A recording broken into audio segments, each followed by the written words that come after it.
नमस्ते। शुरू करने से पहले मैं आप सभी को ये बताना चाहता हूँ कि शॉर्ट हैंड एक बहुत ही मुश्किल विषय है, जहाँ पर हर स्ट्रोक और हर रूल्स के साथ में मतलब बदलता है। स्ट्रोक का मीनिंग ही चेंज हो जाता है। अगर इसके अंदर में पेंसिल का इम्प्रेशन ज़्यादा हो जाता है तो लाइट से डार्क हो जाता है। अगर आपको समय नहीं है तो बेझिझक इस वीडियो को बंद कर दीजिए। लेकिन अगर आप शॉर्ट हैंड सीखना चाहते हैं और आपके पास थोड़ा सा भी समय है तो मैं आपसे अनुरोध करता हूं कि आप थोड़ी देर रुकिए और मेरी बात सुनिए। शॉर्ट हैंड एक बहुत ही दिलचस्प विषय है, लेकिन ये एक मुश्किल विषय भी है।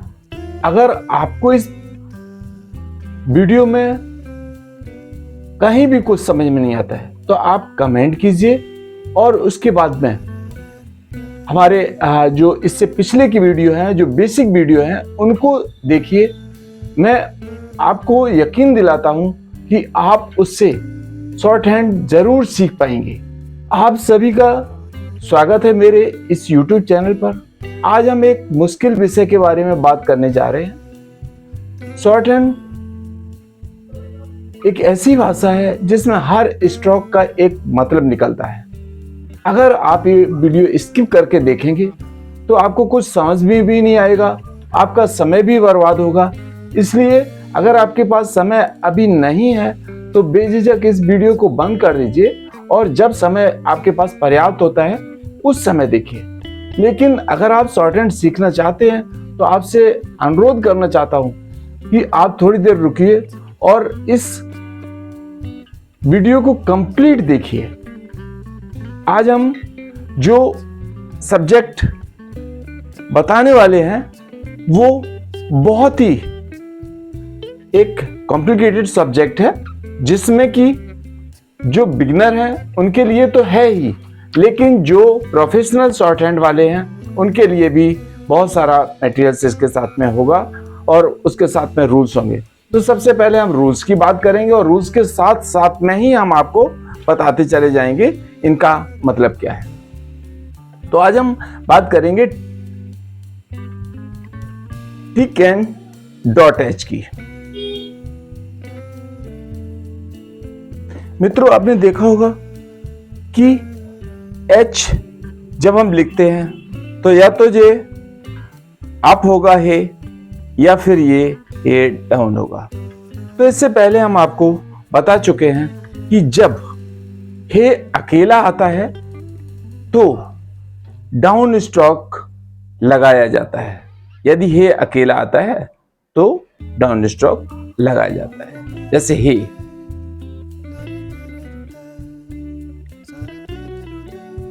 डाउन स्ट्रोक हमने लगा दिया। अब इसके अलावा होप,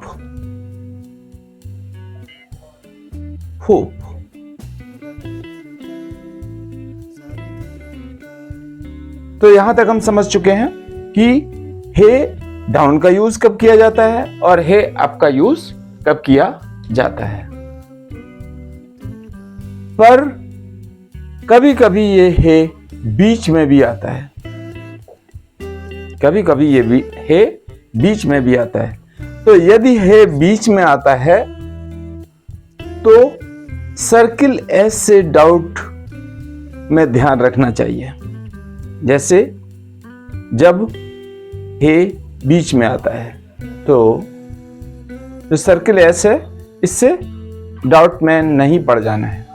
तो इससे पहले हमने बात किया था कि अगर हे बीच में आता है तो इसको सर्किल या स्ट्रोक के साथ जुड़ता है तो कभी भी इसको एस से कंफ्यूज नहीं होने देना है।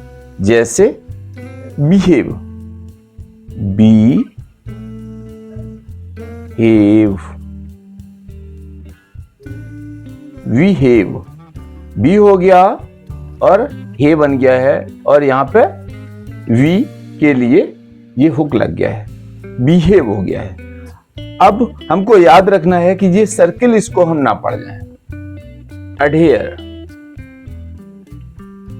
अब यहां हमने फर्स्ट प्लेस में आया है आ, डी लगाया है, हे लगाया है और आर इसके साथ में जुड़ते चला गया है। ये हे के बाद में एक रे और जुड़ा हुआ है, अडेयर। तो ये ऑन द लाइन होगा अन, इसके बाद में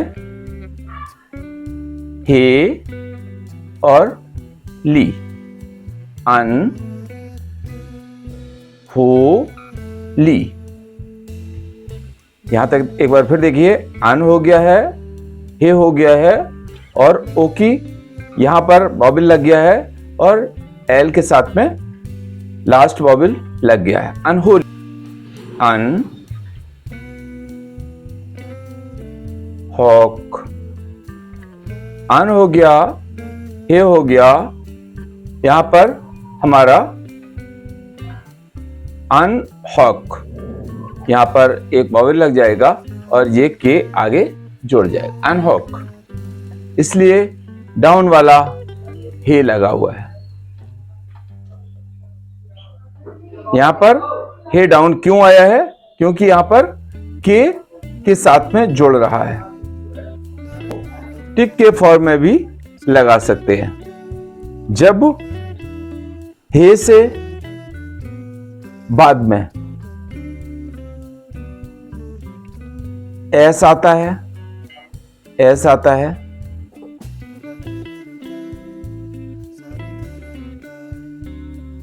एस आता है, एल आता है, आर आता है,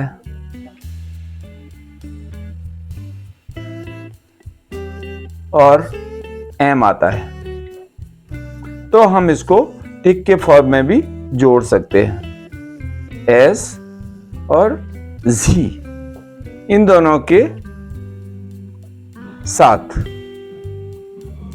कब आता है? जबकि ये वर्ड लास्ट में आते, किसी वर्ड के लास्ट में एस या जी आता है और उससे पहले हे आता है, तो भी हम इसको हे टिक लगा सकते हैं। कैसे लगाएंगे देखते हैं आगे। होम, हेल,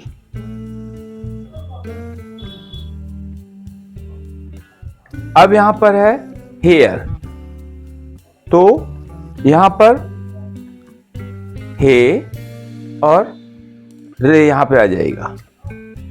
हेयर, हेम्प, हे और एम्प। हशी, हे और जी। हियर, हियरर, हियरर। हाइड्रा। अब यहां पे देखेंगे हे, आई बनाने के लिए स्मॉल एक आई वाला टिक लगेगा और ड्रा फर्स्ट प्लेस में लिखा जाएगा। हिब्रू, हिब्रू,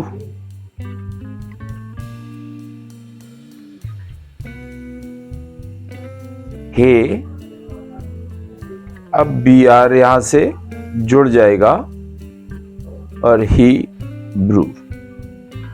यहां पे देखिए हे, बी आर यहां से जुड़ा और ही ब्रू। हेजर, हे और हेजर, हे और जर। एच को हमेशा पहले पढ़ा जाता है। हेम्प था तो हमने क्या हेम्प में पहले पढ़ा है। टिक एच को कभी भी किसी वर्ड के बीच में नहीं बनाया जाता है, लेकिन फ्रेजेस के लिए हम इसको टिक एच का प्रयोग कर सकते हैं।